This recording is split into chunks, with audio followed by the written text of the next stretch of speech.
मुंबई पदवीधरचे उमेदवार किरण शेलार यांनी एनडीटीव्ही मराठीला एक्सक्लुझिव्ह मुलाखत दिली आहे। राजकीय अनुभव नसला तरी मूळ मुद्दे माहीत असल्याचं शेलार म्हणाले। आपण 4 कलमी अजेंडा घेऊन लोकांसमोर जात असल्याचंही त्यांनी सांगितलं।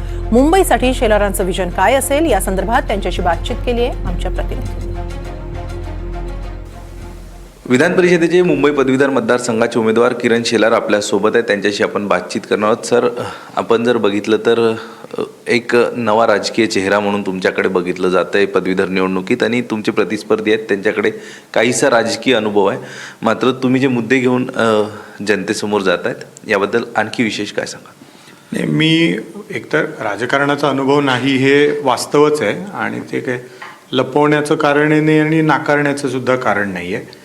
मुळात तू जसं मगाशी म्हणालास तसं एक 4 कलमी अजेंडा मी समोर ठेवला आहे। एक आहे मुंबईकरांचं आरोग्य, त्याच्यापेक्षा महत्त्वाचं आहे मुंबईकरांच्या स्किल्सचं अपग्रेडेशन किंवा कौशल्य त्यांच्याकडे वेगवेगळ्या प्रकारची, मुंबईचं पर्यावरण आणि पुनर्वसन म्हणण्यापेक्षा आपण त्याला म्हणजे सेल्फ रिडेव्हलपमेंट अशी मी टर्म वापरली आहे त्याच्यामध्ये।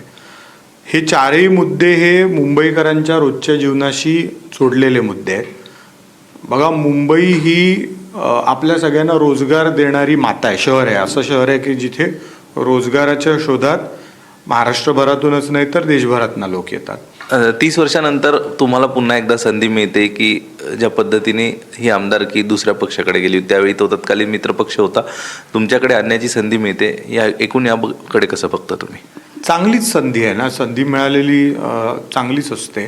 मुद्दा काय आहे की रजिस्ट्रेशन कोण जास्त करतं त्यावर या निवडणुकीचं भाग्य ठरत असतं। म्हणजे कोण जिंकणार कोण हरणार हे त्यांनी किती रजिस्ट्रेशन केलं आहे हा त्याच्यातला मुद्दा असतो।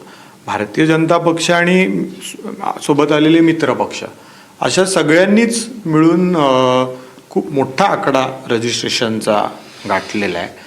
त्यामुळे ही सगळी मंडळी जर एकत्र आली तर आपण नक्कीच ही निवडणूक जिंकू शकतो असं मला वाटतं। काही दिवसांपूर्वी तुमचे प्रतिस्पर्धी उमेदवार अनिल परब यांनी एक पत्रकार परिषद घेऊन असाही आरोप केला की ठाकरे गटामार्फत रजिस्टर करण्यात आलेले जवळपास 12,000 नावं पदवीधरच्या मतदार यादीतनं वगळण्यात आले। यामध्ये सरकारने राजकीय हस्तक्षेप करून ही नावं वगळण्यात आल्याचा आरोप तुमच्यावरती केला। सबमिट केलेले जे फॉर्म असतात ते निवडणूक आयोगाचे फॉर्म असतात, ते पक्षाचे फॉर्म नसतात। म्हणजे तो फॉर्म जर तुम्ही बघितला तर कंपल्सरी तो निवडणूक आयोगाचाच फॉर्म असतो। त्यामुळे अमुक एक पक्षाचा फॉर्म आहे असं तिथे जमा झालेलं 1,20,000 फॉर्ममध्ये मलाही शक्य नसतं उमेदवार म्हणून की तिथे आत शिरून हा अमुक पक्षाचा आहे हा अमुक पक्षाचा आहे असं आयडेंटिफाय करणार आणि त्याला बाद करणार। प्रतीक जाधवसह अक्षय कुडकेलवार, एनडीटीव्ही मराठी, मुंबई।